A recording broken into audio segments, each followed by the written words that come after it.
Assalamualaikum warahmatullahi wabarakatuh. Halo semuanya, perkenalkan saya Emil Hamada Fauzia, mahasiswa IAIN Kediri, Prodi Tadris Matematika. Pada video kali ini kita akan belajar mengenai aturan sinus. Materi ini ditujukan kepada siswa SMA kelas 11 yang diberikan pada semester 2. Sebelum kita masuk ke video utama, berikut capaian pembelajaran dan tujuan pembelajaran pada materi ini.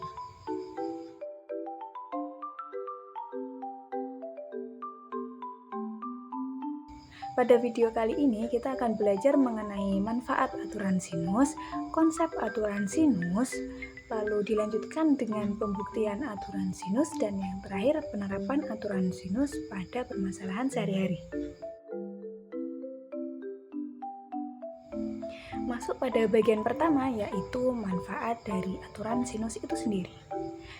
Tahukah kalian bagaimana NASA atau badan antariksa lainnya menentukan posisi dan jarak planet atau bintang tanpa harus pergi ke sana? Ternyata untuk mengukur jaraknya digunakanlah metode perhitungan paralaks. Apa sih metode perhitungan paralaks itu? Paralaks adalah perbedaan latar belakang yang tampak ketika sebuah benda yang diam dilihat dari dua tempat yang berbeda. Perhatikan gambar berikut. Di posisi A, kita melihat bintang X memiliki latar belakang XA. Sedangkan 6 bulan kemudian, yaitu ketika bumi berada di posisi B, kita melihat bintang X di posisi memiliki latar belakang XB. Dari jarak dan sudut kedua posisi bintang X itulah yang disebut dengan sudut paralaks. Dari sudut inilah kita bisa menghitung jarak bintang asalkan kita mengetahui jarak bumi dan matahari. Dengan menggunakan persamaan ini atau kedepannya akan kita sebut dengan persamaan sinus, kita bisa mencari jarak bumi dengan objek angkasa lain. Yang kita pelajari tadi merupakan salah satu manfaat dari adanya aturan sinus ini. Kita masuk pada bagian selanjutnya, yaitu konsep aturan sinus. Teman-teman masih ingatkah dengan perbandingan trigonometri segitiga siku-siku? Coba teman-teman perhatikan, segitiga apa ini? Ya, sekali ini adalah segitiga siku-siku. Segitiga siku-siku merupakan bangun datar yang memiliki 3 sisi dengan salah satu sudutnya berukuran 90 derajat atau bisa juga disebut dengan sudut siku-siku. Tiap sisi dari segitiga siku-siku itu memiliki nama dan definisi tersendiri. Inilah yang akan digunakan dalam perbandingan trigonometri. Berikut nama dan juga definisinya. Segitiga siku-siku terdiri dari 3 sisi, yaitu sisi depan, sisi samping, dan juga sisi miring, atau bisa juga disebut dengan hipotenusa. Sisi yang berada tepat di depan sudut itu disebut sisi depan. Sedangkan sisi yang berada tepat di samping sudut disebut sisi samping. Yang terakhir, sisi yang berada tepat di seberang sudut siku-siku itu disebut sisi miring atau biasanya merupakan sisi yang paling panjang. Dari unsur-unsur tersebut dapat kita gunakan untuk mencari panjang sisi segitiga atau besar sudut segitiga, yaitu menggunakan perbandingan sebagai berikut. Sin theta sama dengan sisi depan atau sisi miring, cos theta sisi samping per sisi miring, dan tan theta sisi depan atau sisi samping. Biasanya ada singkatan tersendiri, yaitu sin d mi, cos sa mi, dan tan d sa. Lalu bagaimana cara menerapkannya di segitiga sembarang? Dapatkah kita mengetahui besar sudut ataupun panjang sisinya juga? Ternyata dari perbandingan trigonometri segitiga siku-siku tadi, kita dapatkan aturan sinus dan juga kosinus yang berlaku pada segitiga sembarang. Akan tetapi pada video ini kita hanya akan membahas aturan sinus saja. Sebelumnya kita ketahui apa itu konsep aturan sinus. Pada sebuah segitiga sembarang, jika A, B, dan C masing-masing menyatakan panjang sisi segitiga sembarang, maka berlaku rumus yang disebut aturan sinus. Aturan sinus ini dapat digunakan untuk yang pertama menentukan panjang sisi segitiga sembarang, dan yang kedua untuk menentukan besar sudut segitiga sembarang. Berikut rumus dari aturan sinus itu sendiri. A per sin A sama dengan B per sin B sama dengan C per sin C. Kira-kira dari mana ya rumus ini didapatkan? Kita akan lanjut pada bagian ketiga, yakni tentang pembuktian aturan sinus. Pada sebuah segitiga sembarang, kita tuliskan titik dan nama garisnya seperti pada gambar. Sisi A untuk sisi di depan sudut A, sisi B untuk sisi di depan sudut B, dan sisi C untuk sisi di depan sudut C. Silahkan perhatikan gambar segitiga sembarang tersebut. Dari segitiga tadi kita buat garis tinggi dari titik C yang tegak lurus sisi AB. Dengan menggunakan perbandingan trigonometri, yaitu sin A sama dengan sisi depan per sisi miring, didapatkan pada segitiga siku-siku AEC, sin A sama dengan CE sebagai sisi depan, dan AC sebagai sisi miring, didapatkan sin A sama dengan CE per AC. Atau bisa juga dituliskan dalam bentuk CE sama dengan B sin A. B dalam hal ini merupakan sisi AC. Untuk kedepannya, kedua persamaan ini akan kita sebut dengan persamaan 1. Segitiga BEC didapatkan pula sin B sama dengan CE sebagai sisi depan per BC sebagai sisi miring. Atau bisa juga kita tuliskan dalam bentuk CE sama dengan A sin B. A dalam hal ini merupakan sisi BC sebagai sisi miring. Untuk kedepannya, kedua persamaan ini akan kita sebut dengan persamaan 2. Berdasarkan persamaan 1 dan persamaan 2, didapatkan CE sama dengan CE. CE yang pertama merupakan persamaan 1 yang bernilai B kali sin A, sama dengan CE yang kedua, yakni dari persamaan 2 yang bernilai A kali sin B. Setelah itu, bagi tiap ruas dengan sin A kali sin B sehingga menghasilkan persamaan sebagai berikut. Selanjutnya, kita operasikan sehingga menghasilkan A per sin A sama dengan B per sin B. Kita sudah mendapatkan satu persamaan dari aturan sinus. Selanjutnya, kita kembali pada segitiga awal. Dari segitiga tadi, kita buat garis tinggi dari titik B yang tegak lurus sisi AB. Didapatkan pada segitiga siku-siku ABD sin A sama dengan BD sebagai sisi depan dan AB sebagai sisi miring. Didapatkan sin A sama dengan BD per AB. Atau bisa juga dituliskan dalam bentuk BD sama dengan C sin A. Dan segitiga CBD didapatkan pula sin C sama dengan BD sebagai sisi depan per BC sebagai sisi miring. Oleh karena itu, nilai sin C yaitu BD per BC.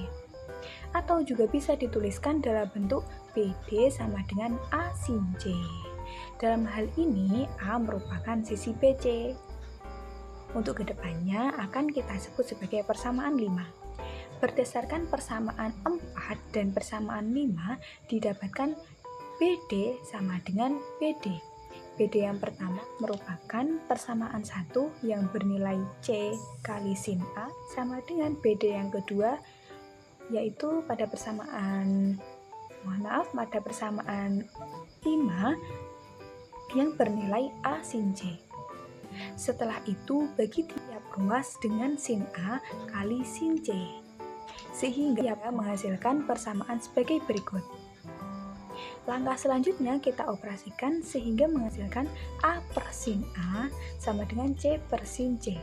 Kita tadi sudah mendapatkan persamaan yang pertama, lalu kita gabungkan dengan persamaan yang kedua ini, sehingga bernilai A per sin A sama dengan B per sin B sama dengan C per sin C. Kita sudah menemukan rumusnya. Ternyata rumus ini asalnya dari proses tadi ya. Semoga teman-teman paham apa yang kita pelajari hari ini.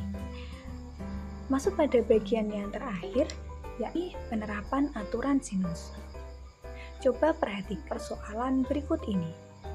Di Desa Sukamaju berdiri sebuah menara air tua yang sudah puluhan tahun membantu warga memenuhi kebutuhan sehari-hari. Setiap pagi, anak-anak sekolah melintas di bawahnya dan warga berkumpul di sekitarnya saat sore hari.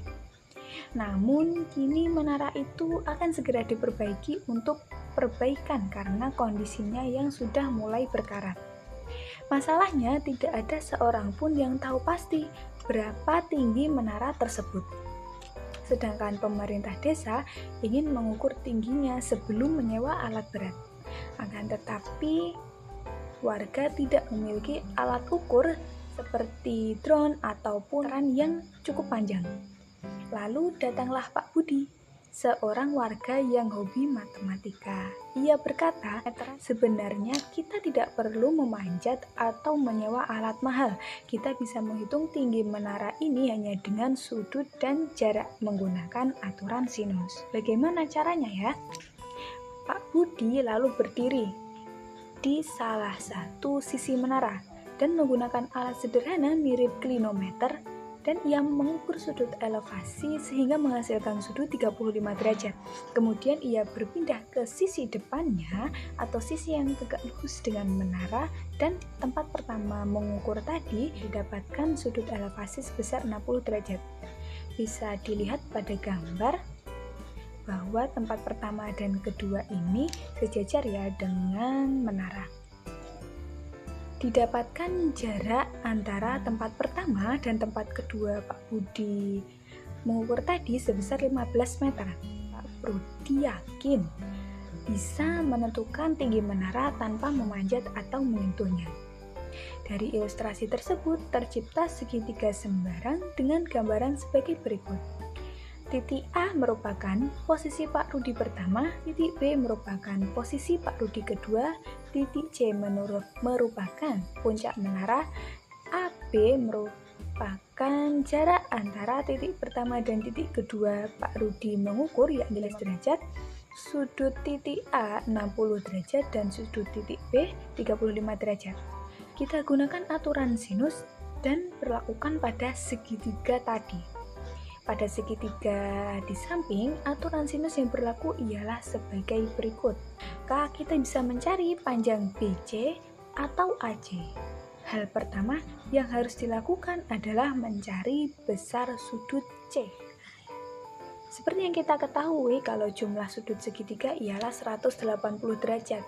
Jadi sudut C yaitu atau sama dengan 180 derajat keseluruhan dari sudut segitiga dikurangi sudut yang sudah kita ketahui yakni 60 derajat dan 30 derajat. 35 derajat. Sehingga 180 derajat dikurangi 60 derajat dan dikurangi 35 derajat menghasilkan 85 derajat. Masukkan pada rumus sinus yang telah dituliskan sehingga menghasilkan rumus sebagai berikut. BC per sin 60 derajat sama dengan AC per sin 35 derajat sama dengan 15 meter per sin 85 derajat. Kita akan memilih mencari panjang BC karena sin 60 derajat sudah merupakan sudut istimewa. Langkah selanjutnya operasikan sehingga menghasilkan persamaan BC per setengah akar 3 sama dengan 15 per 0,996. Setengah akar 3 merupakan nilai dari sin 60 derajat dan 0,996 merupakan nilai dari sin 85 derajat. Setengah akar 3 kita rubah dalam bentuk koma dan kita cari panjang BC, yaitu dengan mengoperasikan 15 dikali 0,866 lalu dibagi dengan 0,996. Setelah dioperasikan dihasilkan 13,04 meter. Didapatkan unsur-unsur segitiga sebagai berikut. Kita susun unsur-unsur yang sudah kita dapatkan tadi. Dengan komponen yang kita dapatkan tersebut, kita mencari menggunakan perbandingan trigonometri. Karena OC merupakan sisi depan sudut A atau sudut B, maka kita harus memilih perbandingan trigonometri dengan sisi depan atau OC yang kita cari dan juga sisi miring yang sudah kita ketahui nilainya. Maka kita akan menggunakan perbandingan sin, yaitu depan per miring. Kita masukkan nilai sisi depan yaitu panjang OC yang akan kita cari dibagi sisi miringnya yaitu panjang BC atau sisi miring yang sudah kita ketahui nilainya 13,04 tadi. Setelah dioperasikan dihasilkan nilai 11,29 meter. Jadi tinggi menaranya kurang lebih 11,29 meter. Ternyata hanya dengan mengukur saja tanpa bantuan alat seperti drone ataupun meteran yang panjang, kita sudah menemukan tinggi menaranya loh. Tidak terasa kita sudah masuk pada akhir video. Terima kasih sudah menyimak video pembelajaran hari ini. Semoga materi yang kita pelajari bisa membantu kalian memahami konsep dengan baik dan bermanfaat bagi kita semua, khususnya untuk saya dan juga untuk teman-teman yang melihat video ini. Jangan lupa untuk terus berlatih dan tetap semangat belajar. Sekian dari saya. Wassalamualaikum warahmatullahi wabarakatuh.